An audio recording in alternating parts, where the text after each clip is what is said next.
with one resolve, one cause. Our enemies shall talk themselves to death, and we will rile them with their own confusion.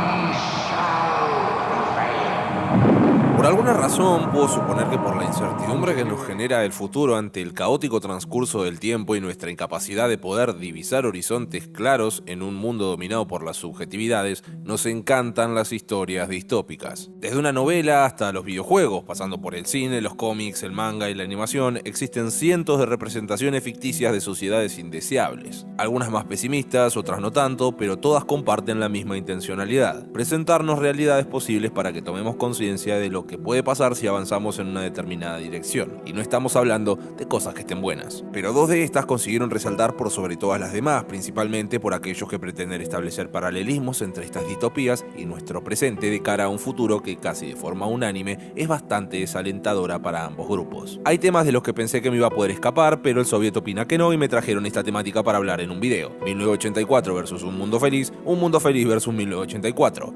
Orwell versus Huxley, Huxley versus Orwell. Bienvenidos a todos, esto es Café Kioto.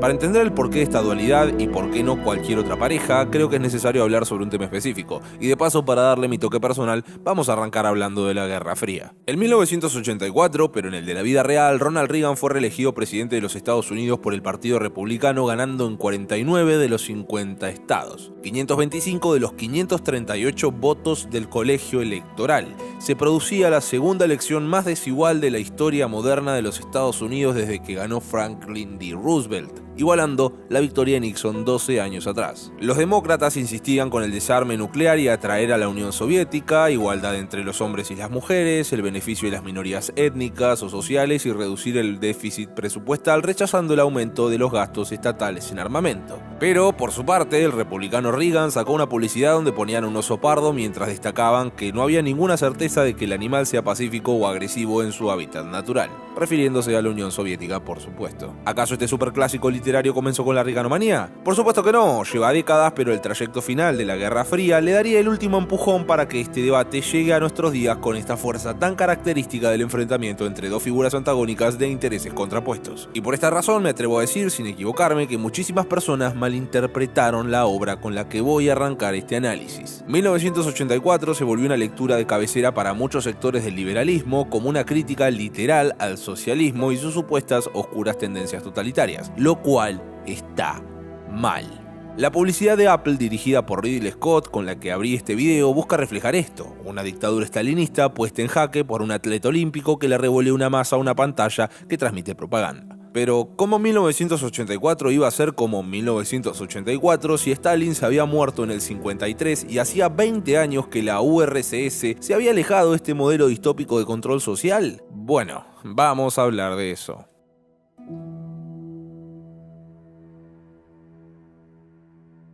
Para empezar, es necesario destacar esto. 1984 no tiene por qué entenderse como una crítica a la sociedad comunista, por eso la utilización del término estalinista. Fue escrita entre 1947 y 1948, no se sabe con certeza, y Orwell hacía lo mismo que hacían otros intelectuales de perfil comunista como él, porque para el correcto análisis de esta obra en específico es necesario conocer la intersubjetividad tras la intencionalidad del autor al construir su obra.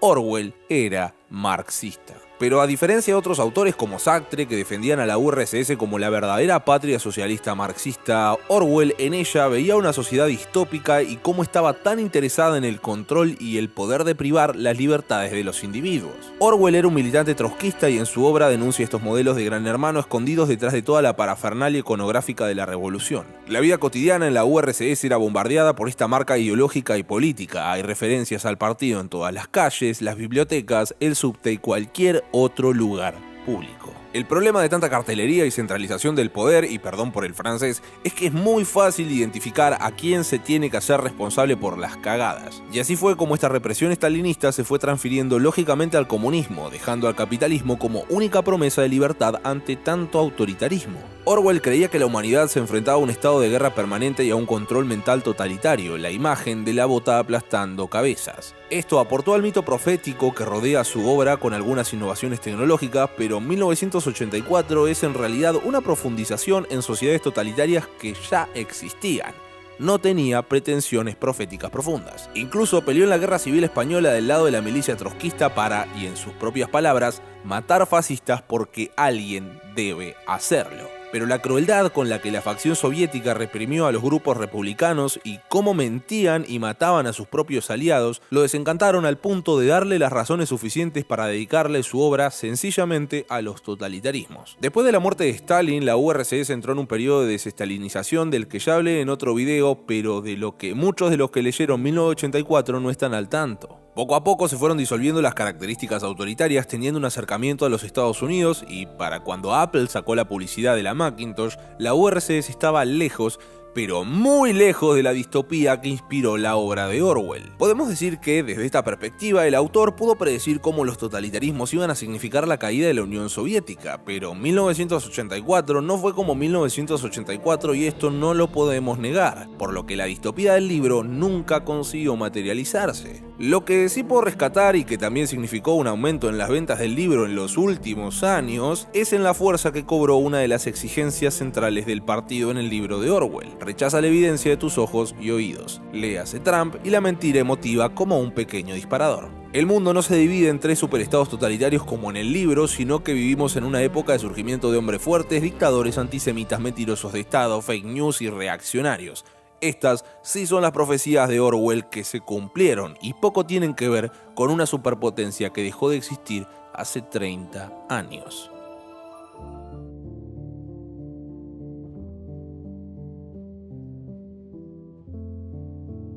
Si 1984 no es como 1984, entonces, ¿qué pasó después de 1984? Como ya les adelanté en la introducción, esta rivalidad literaria no es algo nuevo. Huxley leyó 1984 y le escribió una carta a Orwell, donde en su análisis menciona dos cosas para destacar.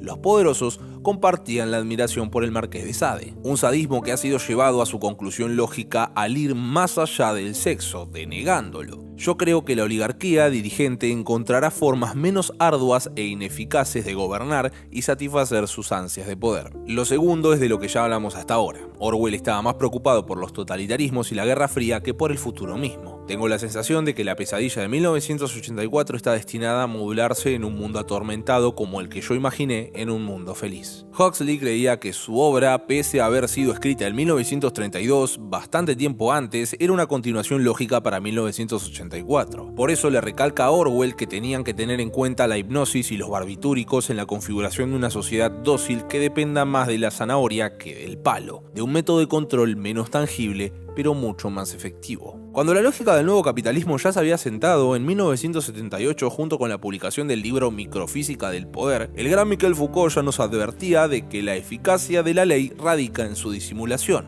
en su ocultamiento como ley, porque cuando el poder se hace visible, el sujeto se hace consciente del dominio y por consiguiente presentará resistencia. Y visto en retrospectiva, en un mundo feliz tenemos dos características en la forma de poder que coinciden perfectamente con las prácticas del capitalismo del siglo XX. El poder se difumina, pierde sus rasgos personales y su dimensión represiva en la medida en que el sujeto actúa sin aparente constricción externa, dado que el funcionamiento subjetivo ha sido interiorizado mediante diferentes estrategias. De esto ya hablamos en el video sobre la filosofía de la nueva música o también en el de la Escuela de Frankfurt. El capitalismo construyó un mundo feliz en el que los sujetos, convencidos de que actúan por iniciativa propia, lo único que hacen es responder a los estímulos con lo que la sociedad los moldeó. El capitalismo es represivo cuando quiere ser represivo, pero también es el primer sistema de la historia de la humanidad que consiguió el control social a partir de efectos alegres. Es un sistema especializado en evitar esta visibilidad de las relaciones de fuerza, de poder específicamente en sus fases fordistas y post-fordistas. Es un especialista en la construcción de la subjetividad. No por nada, Dios es Ford en el libro. La gran discrepancia entre la distopía que plantea Huxley con la realidad que vivimos es que en los tiempos en los que se escribió la novela, todavía los medios de comunicación y la tecnología no ocupaban el lugar que ocuparon solo unos años después. Por eso se centra más en las drogas y en la hipnosis. Pero creo que es válido hacer esta equivalencia sin caer en el campo de lo especulativo. El capitalismo experimentó con la implementación de estos métodos durante la segunda mitad del siglo XX, pero al final terminaron descubriendo que era más efectivo aplicar los procedimientos psicológicos que describe Huxley desde los medios de comunicación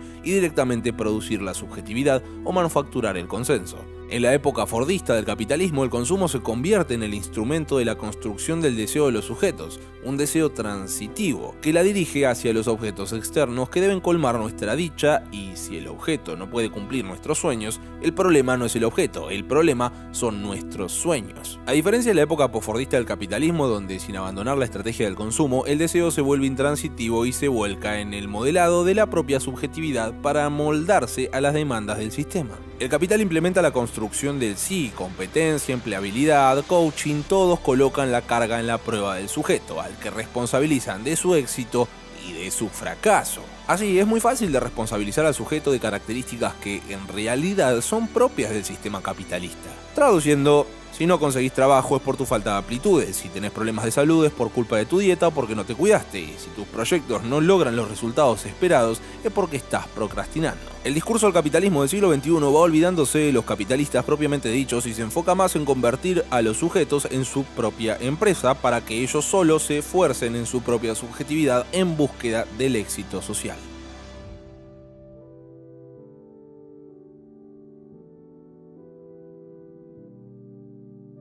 Sin importar cuál de las dos novelas te guste más, las dos comparten una misma perspectiva sobre hacia dónde se dirige el mundo. No son figuras antagónicas, sino que la misma moneda vista desde distintas perspectivas. Economías centralizadas que pueden funcionar en el sentido económico, pero que carecen de una organización democrática y tienden a establecer su propio sistema de castas, una economía que tiene muchas caras: opresión, hedonismo, violencia, letargo. ¿Quién tenía razón? La verdad es que depende más de quién creas que es tu enemigo o también de las herramientas que tengas para interpretar tus subjetividades. Orwell le tenía miedo a los censores de libros, Huxley no le tenía miedo a los censores, sino que directamente nadie esté dispuesto a leer libros. Orwell le tenía miedo a los que nos esconden la información, Huxley que nos saturen al punto de no darle más pelota a la información. Orwell tenía miedo de que nos oculten la verdad. Huxley pensaba que la verdad se volvería irrelevante. Orwell le tenía miedo a la cultura cautiva. Huxley a una cultura banal. Lo que deriva en la única certeza de esta conclusión: 1984 no fue como 1984. Aunque una no excluye a la otra, la diferencia es que nosotros mismos somos nuestro propio gran hermano, y Huxley le dejó esto muy claro a Orwell en una de sus cartas. El ansia de poder puede satisfacer por completo tanto condicionando a la gente para que abracen su servidumbre como azotándoles hasta que obedezcan. Lo más doloroso de esto es que con sus obras crearon un tercer tipo de público, el conspiranoico, el que piensa que todo es una conspiración o que les mienten hasta que la mentira se convierte en verdad. Tanto Huxley como Orwell escribieron sus libros para evitar que sus distopías se vuelvan realidad, y mientras más predicciones aciertan, más fracasan sus proyectos de evitar estos futuros. El sistema capitalista, y llegando a este punto aclaro que hablamos de capitalismo porque si ganás la Guerra Fría es para hacerte cargo de las victorias y las derrotas de tu modelo, nos hace creer que somos libres porque en realidad desconocemos las fuerzas que nos impulsan a obrar. Llegamos al punto en el que el sujeto actúa fruto de su propia decisión de manera libre y racional, sin saber que fue programado para sentir eso. Pudimos haber adoptado algunas características de uno o adoptado las del otro, pero la crítica sigue apuntando en la misma dirección: